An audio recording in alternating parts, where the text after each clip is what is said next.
Step into the opulent world of Renaissance Italy, where beauty meant more than just appearances. It was a reflection of social status and cultural ideas. In this episode of Beauty Unlocked, we delve into the bizarre and dangerous beauty practices that captivated the women of this era. From draining blood with leeches to achieve pale skin, to using poisonous belladonna as eye drops, and the pursuit of strawberry blonde hair at a steep cost. These beauty standards will leave you both intrigued and horrified. So buckle up, friends, for a fascinating journey back in time to explore the beauty standards of Renaissance Italy. Are you ready? Welcome to a brand new episode of Beauty Unlocked, the podcast. If you're new to Beauty Unlocked, I'm Carissa, host of this circus. Welcome, friends. If you've been a long-time listener, you know all about the shenanigans and utter fuckery that is Beauty Unlocked. Are you ready?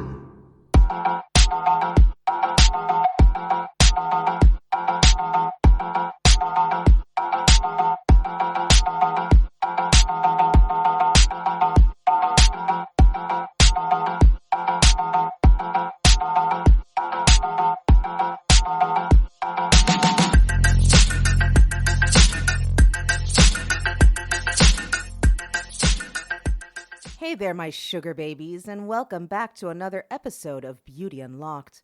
Today, we're stepping back in time to explore the weird and dangerous beauty standards of Renaissance Italy.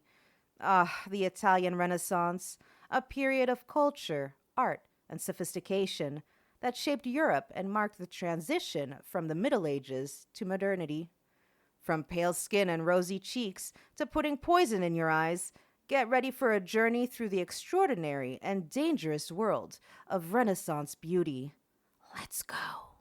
In today's society, we are constantly inundated with images of flawless body types, enticing us to purchase cosmetics, clothes, and diets in pursuit of a more quote-unquote beautiful appearance.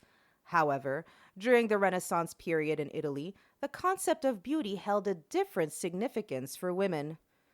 At that time, men engaged in debates concerning the quote-unquote woman question, pondering over the nature of women. Okay. Didn't you have anything better to do? Apparently not. Beauty itself became a subject of discussion. Of course it did, with many advocating that women should prioritize their appearance primarily to please men.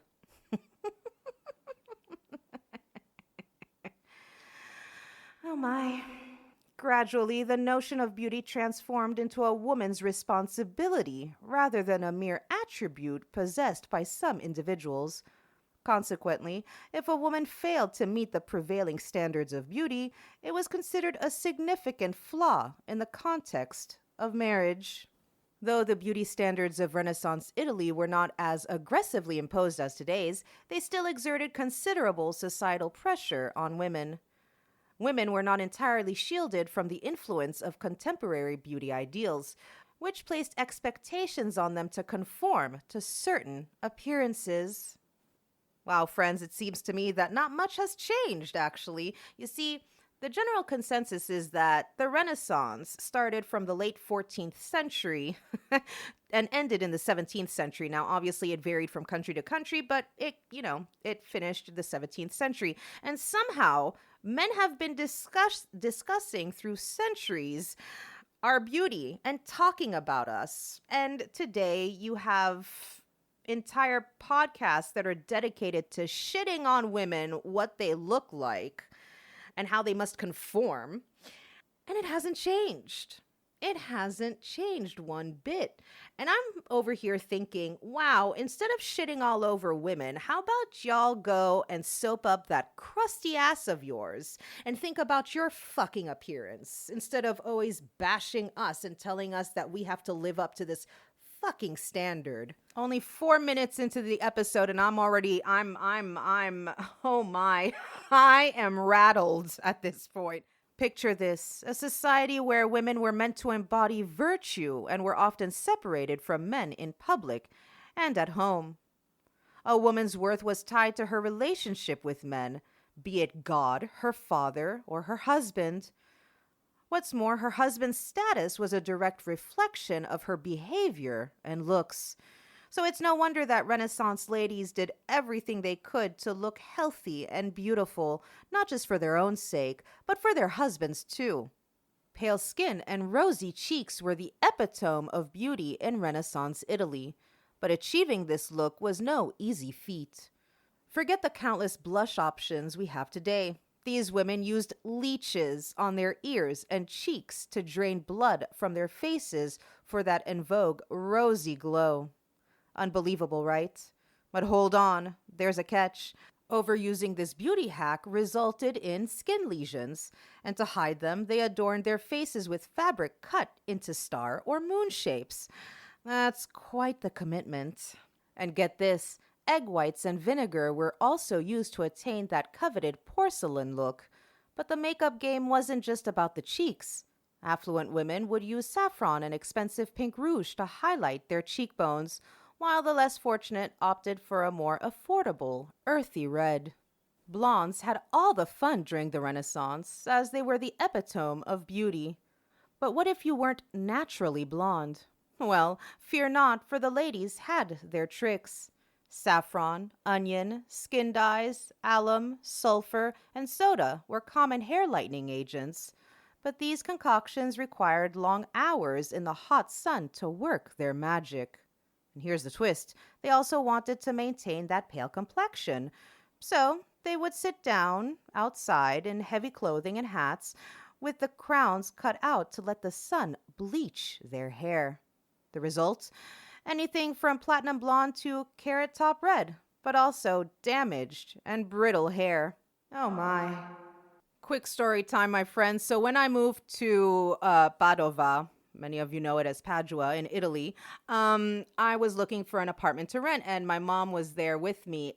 And my future landlady came to show us the apartment, and my mom asked, in English, so like, where are you from? And the landlady said, oh, I'm Venetian. I'm from Venice. And then my mom looks at me and she tells me in French, est-ce que c'est une vraie Vénitienne? Which means, is she a real Venetian? Now, Venetian women were known to have this blonde hair, right?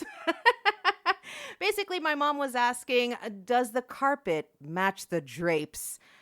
This is where there's a twist. This lady,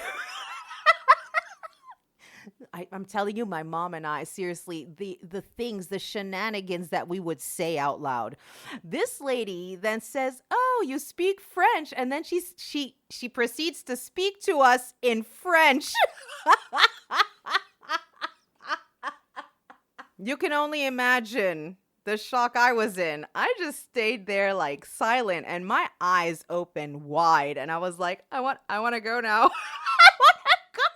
Moral to the story, my friends, is this. It doesn't matter how many languages you speak. There might be people around you who speak those exact languages. So you know what? Best to keep your mouth shut. Now hold on tight, because this next beauty hack is mind-boggling. As if leeches wasn't enough, but all right. Renaissance ladies actually put poison directly into their eyes. Yes, you heard me right. Belladonna, an extract of deadly nightshade berries, was the star ingredient in their eye drops. It dilated their pupils, giving a soft and seductive look. But here's the scary part. Belladonna is a potent compound. Just one drop could blur their vision and even lead to blindness. Why would anyone risk this? Well, beauty knew no bounds in Renaissance Italy. Hairstyles were not to be taken lightly either. A high forehead was all the rage, and women who lacked one would pluck their hairlines or hide them under jeweled turbans and caps. Elaborate braided updos, half-up buns, and intricate ponytails were all in vogue, and they loved adorning their hair with precious jewels, pearls, and ribbons, adding that touch of extravagance to their sweeping styles. Now, a rounded body and full hips were considered the epitome of good health and desirability. We see this in paintings from the Renaissance. Curvaceous women were celebrated for their natural, God-given bodies. Quite a contrast to today's obsession with unrealistic body standards, don't you think? Because today you're expected to have a small waist, no belly, a bodacious ass, no cellulite, which, by the way, cellulite is not real. And if you want to know more about that, check out an episode. I dedicated an entire episode to how cellulite isn't real. Perfect tits, although no clue what that actually means. Have muscle, but not too much muscle as a woman because that wouldn't be feminine. So basically, y'all want a blow-up doll. I'm not sure, but maybe you should check it out if you can get a customized lifelike doll or make do with your fucking hand. What would Beauty Unlocked be without me ranting? Which beauty hack takes the crown for the most bizarre? Was it the leeches and fabric patches, or perhaps the hair bleaching sun sessions and poison eye drops? Whatever your choice, it's clear that the women of Renaissance Italy were determined to embody the standards of their time, no matter the cost. And that's a wrap for today's episode. I do hope you enjoyed this enlightening trip through Renaissance Italy. If you like what you heard, make sure to subscribe to Beauty Unlocked and leave us a glowing review. It'll be much appreciated, my friends. Join us next time as we explore more captivating beauty secrets from different eras. Until then, love each other and yourselves. Spread some of that sweet, sweet love. Stay hydrated and fucking fabulous. And you'll hear from me next week. Bye. Make it clap, clap, clap. Make it clap, clap. Make it clap, clap. Make it clap, clap. Make it clap.